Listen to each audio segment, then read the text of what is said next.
To discuss this topic of whether or not to get your kids out of their current environment by leaving your partner, rather than me telling you what decisions you should make for your own personal life, I figured I would just share with you the conclusions that I've arrived at about my own situation growing up and what my mother could have done differently and probably should have done differently, and what sorts of things would have made it all better or worse. First of all, let me say that as a child, I would not have wanted my parents to divorce or separate. Thinking back to that situation and my feelings and perspectives at the time, I would not have wanted that.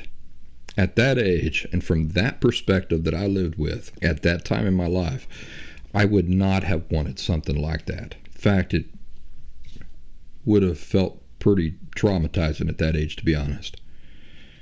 I'm not saying it wouldn't have been best for me, only that I wouldn't have liked the way it made me feel. I think that for most children, when a separation or a divorce occurs, this is naturally an extremely sad experience for them. It really shatters the sense of security or stability that they might feel that they're living with. The family unit is pretty much their whole universe, or at least their most important universe.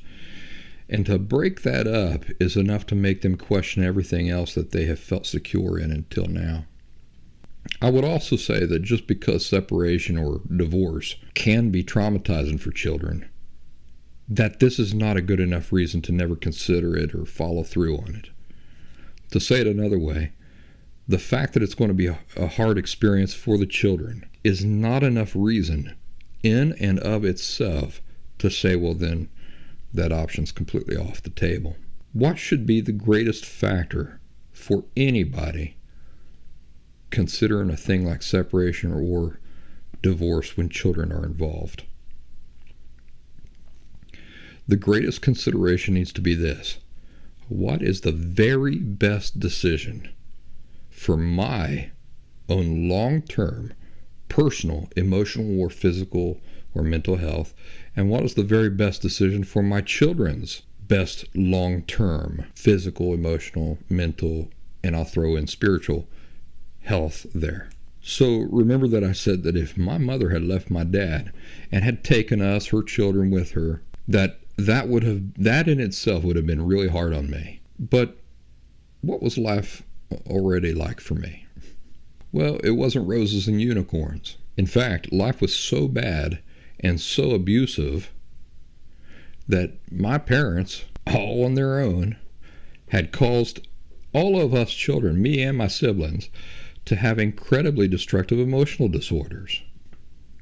Myself ending up with borderline personality disorder specifically. Think about what that meant. It meant that the fact that I had borderline personality disorder, I was walled off inside myself, and I couldn't share emotional intimacy with anybody. I couldn't trust my parents to share even the most innocent of my real worries or fears or anything like that. It meant I was left trying to figure out life for myself. It meant I unknowingly loathed and hated myself deep down and perceived myself as unlovable. Not just as unloved, but as literally incapable of being loved. And if you don't understand how sad and destructive that is, how that can only lead to a lifetime of pain and angst, you need to think about it. I viewed myself as somehow inherently defective, so that I couldn't even imagine God as looking at me and seeing anything redeemable there. Do you know what happens when you think you're totally irredeemable and unlovable? There's nothing that you can do to compensate for that. So eventually a person just gives up and says, well, if I'm just a defective mistake, then that's how I'm going to live. Because you get tired of it's a lost cause to try to compensate for something you can't compensate for. So these were the realities that I was already living with. I can't emphasize enough how comforting it is for unhealthy people to stay in their painful, unhealthy environments. No matter how painful, stressful, traumatizing, and unhealthy those environments are, unhealthy people still find comfort in the familiarity of them. It's really messed up, but it's true.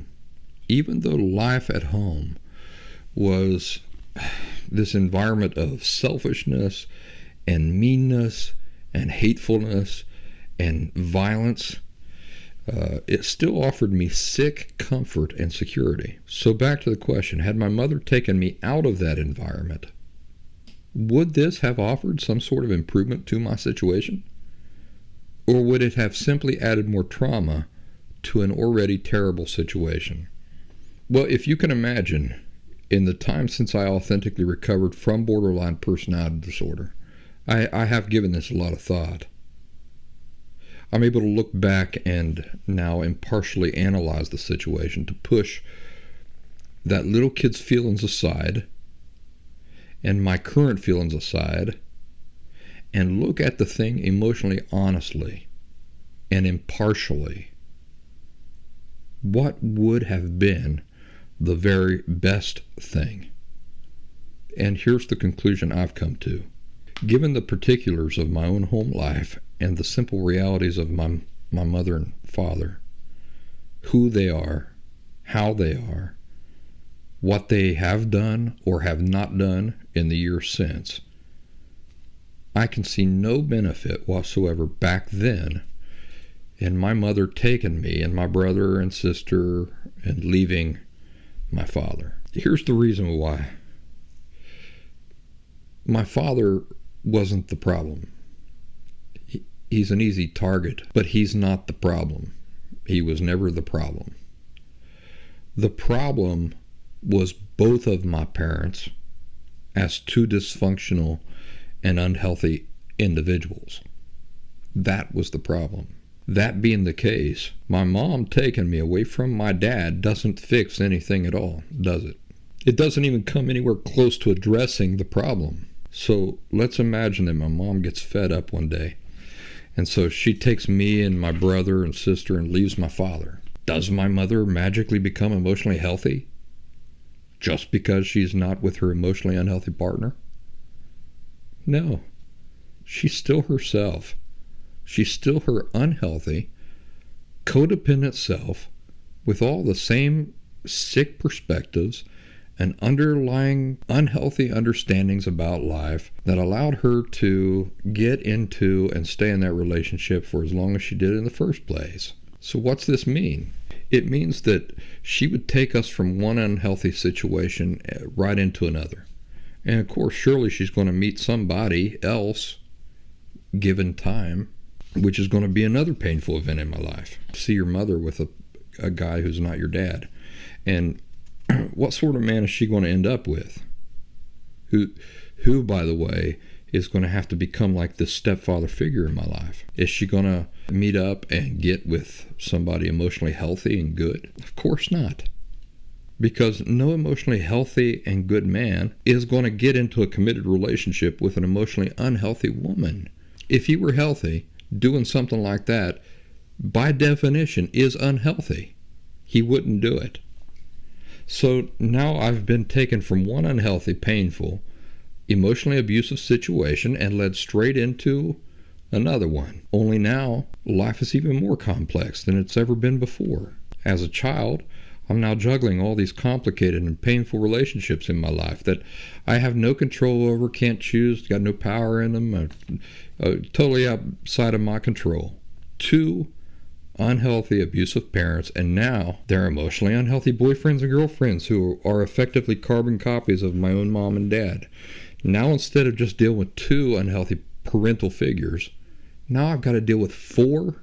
Are you kidding me? The only type of woman my dad would even be possible of ending up with after my mom is some other woman who is a carbon copy of codependence, enabling, neediness, weakness. And the only type of man my mom can possibly end up with is another guy who is a carbon copy of my dad in terms of controlling, abuse, uncontrollable temper, and so forth. How do we know that these are the only type of partners they could possibly end up with? We know it because these types of partners are what allow them to live with their unhealthy perspectives and thinking unchallenged. Only these types of partners feel comfortable and right to them. So has my or my sibling's situation improved at all in a scenario such as this? Not even a teeny tiny bit. In fact, our lives and the disorder and pain in our lives has only grown and gotten even more complex.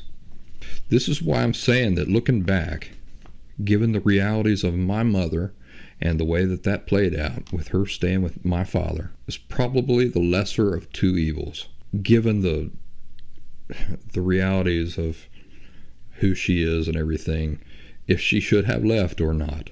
Given the established realities, which decision was the lesser of the two evils? They were both terrible.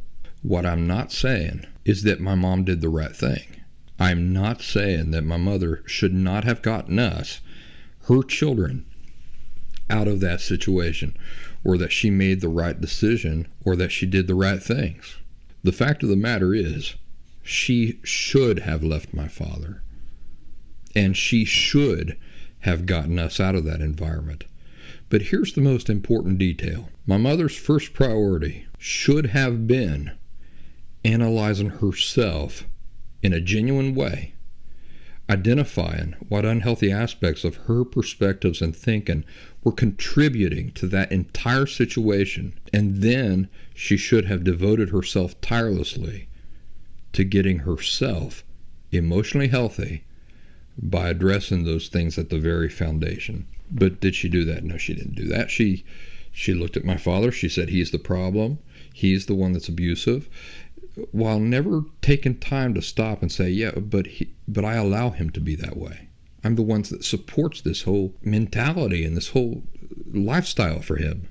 If she had done the things I just described, then yes, leaving would have offered a tremendous improvement to me and my siblings' situation and long-term emotional health. You see, just leaving my father does nothing just on its own. Remember, he alone and his abuse is not the problem. The problem is she married him. She stayed with him. She supported him. She enabled him. She's codependent. She needs what he gives her, even though it's abusive and terrible and all these things. Leaving my father does nothing just on its own. Looking at the situation, the family situation, and thinking that my mom leaving my dad is in itself some sort of solution it borders on insanity. The only way leaving offers any sort of improvement whatsoever is if my mom does it totally committed to figuring out what is unhealthy about herself and then devoting her full energy and attention to fixing it. Now what does leaving mean, given these new conditions? Her leaving with this commitment in place, what does that mean? It means her kids get to leave a poisonous environment and go live in a healthy one. Now if my mom meets somebody down the line, what sort of man is she going to be attracted to? And what sort of man is going to be attracted to her? Not more unhealthy men. No, only other healthy people. Other healthy people will recognize she's healthy and say, now, oh, this feels comfortable. What sort of attitudes and perspectives and thinking are her children going to be exposed to most of the time now, given these new conditions? Well, healthy attitudes and perspectives and thinking. What sort of example do her kids now have in their lives to reflect on and imitate? Somebody who is emotionally honest and willing to analyze herself and do whatever's necessary to get and stay healthy. That's the example that her kids now have to look at. What else do her kids see? Massive demonstrations of genuine love in their behalf. If she wasn't willing to honestly examine herself, identify what about she herself was not healthy, and then devote herself whole-souled to fixing those things, then there was simply no reason for her to leave my dad. But remember, my dad was never the problem. The problem was that both of my parents were unhealthy. It's the only reason they were ever together at all. So the fact that she didn't leave is no credit to her, nor would leaving have been a credit to her, given the current realities. The only way leaving would have made sense is if she did so already committed to what I've already mentioned, and she actually followed through with it. So I'm not talking about, oh, I need to fix myself, leaves my dad and doesn't do the work.